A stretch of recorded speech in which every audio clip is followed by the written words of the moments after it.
Hey everyone, this is the smallest of the LEGO Marvel Avengers Endgame boxed sets. It's Captain America Outriders Attack, and I am someone who is very invested in LEGO. But in superhero themes, not so much. Heck, I don't think I've seen any of the MCU movies more than once, and the majority of them I didn't even see in theaters. If, unlike me, you are super serious about your Marvel stuff and you're looking for realism in this set, well, rip. This bike is ridiculously huge. Oversized is an understatement to the max. I mean, it's supposed to be just a motorcycle. I mean, it's beefed up and it's got weapons on it and everything, and it's supposed to be strong and, burly looking. But, I mean, look at Cap there. I mean, he looks tiny, like he's riding on top of an elephant or something. I mean, the kickstand, how are you supposed to kick that kickstand? Unless you're Hulk. Yeah, this is like a motorcycle for Hulk. So we can't take this too seriously. If we want to go on, we need to look at it as just a toy. If you can get past the scale of it, I think it looks pretty decent. Just forget Cap being there, as a matter of fact. There we go. Yeah, just as a bike, yeah, it actually doesn't look so bad. I think it looks pretty cool for what it's supposed to be. With the exception of the size. They actually integrated in a couple action features pretty decently well. See, most of the bulky shoulders that this bike has that are kind of look like they're trying to be fairing on the sides of the tank is taken up by disc shooters or disc launchers. There are two of them, one on either side, and the actuators for those are way back here. These red things that you push on, and you actually push through these worm gears that are there just for the looks. And this is actually not a bad thing. It's way back there. It actually works well, and the discs that launch out have the Avengers logo on them, and they are printed. They don't even use stickers. So yeah, that's actually pretty cool, and I personally really like these flame and blast elements. I've said that probably on every single video where I've covered a video or covered a product that had them on it.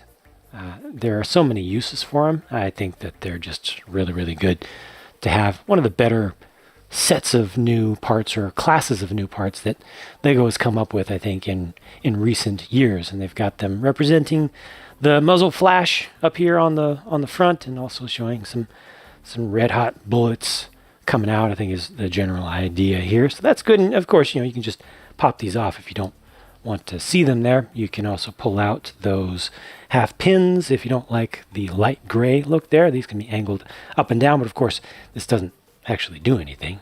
The disc shooters are supposed to be your way of getting in on the action, while you use these just with your imagination and pretend that they are shooting. There's just one thing that's kind of wonky about the build itself, how things are assembled together. The headlight is attached with a black robot hand, Exoforce hand down in there, and because of its shape and because of how little space there is for this to move around, if you try to angle this forward like you're supposed to, it actually starts to wedge itself out. It actually starts to push itself away, and ultimately it'll want to just fall off. So that's something to watch out for. It's just not shaped properly, so technically that's not a fully legit building technique. One thing that definitely is legit, though, is this easy spot to connect Cap's shield. Too many sets have no accommodation or too little accommodation for minifig accessories, so that clip right there is crucial. At first glance, Cap's new, dare I call it a cap?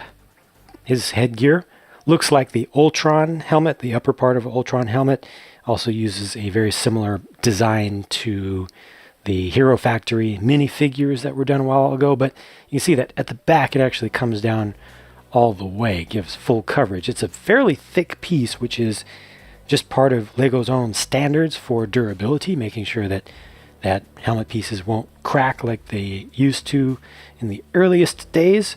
So it looks a little bit awkward in that sense, but covering up the back means that you can have a secondary face on a figure and it won't show at the rear. So that's actually a good thing, and that is a printed piece, and Cap is just wearing the same Quantum Realm suit that most of the heroes are for this entire theme.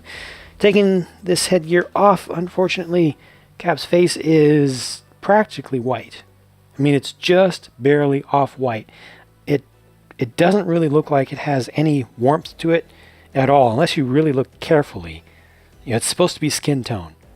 That right there is supposed to be a full saturated skin tone, and it's nothing of the kind. Now we do have the alternate face. That's a pretty good expression, but Lego once again has just done a deplorable job of printing a light color on a minifigure head, and they need to fix this. Everybody's complaining about it. Everybody's complaining about it because it's really obvious. They've done so much better in the past, and they just seem to refuse to fix this, and it's not cool. We pay a lot of money for Lego toys. They are not cheap toys, and they're giving us quality for some of these prints that is surpassed easily by many knockoffs. I mean, even look at the printing on the shield there. Now, at least with that, it doesn't look as bad in person as it does here on camera, where you're looking at it really, really close.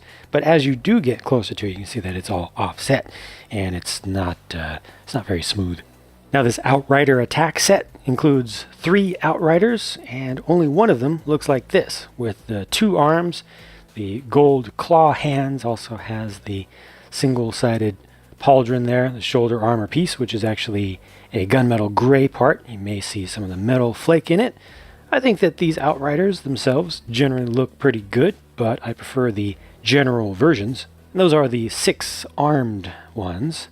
This is a little bit of a hybrid here, having the gold claw hands for 4 of the arms and using the Exoforce arms for the back rather than the smaller droid arms like some of the other 6 armed ones have. Just a different design. I think this looks pretty dangerous with all those claws on there. I wish there was a little bit more consistency, but this works for me. And there are 2 of the 6 armed ones in this set and 1 of the 2 armed ones. Real quick, here are the leftover or spare parts, which include 1 extra disc launcher disc with the Avengers branding on it. I think $20 US is the most that I could see this selling for based on the amount of stuff that you get here, and also considering the inclusion of 4 figures. It would be a little bit easier to see that as a good price if the figures had more variety to them. Overall, I think for a lot of people this is going to be an easy pass.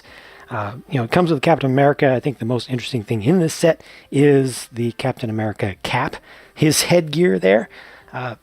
It's a fine toy for kids 6 and up, certainly.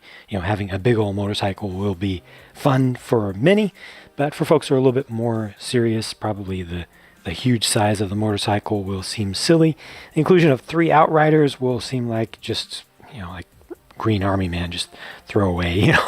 Very massable, but not that interesting. At least so far, they haven't seemed that interesting.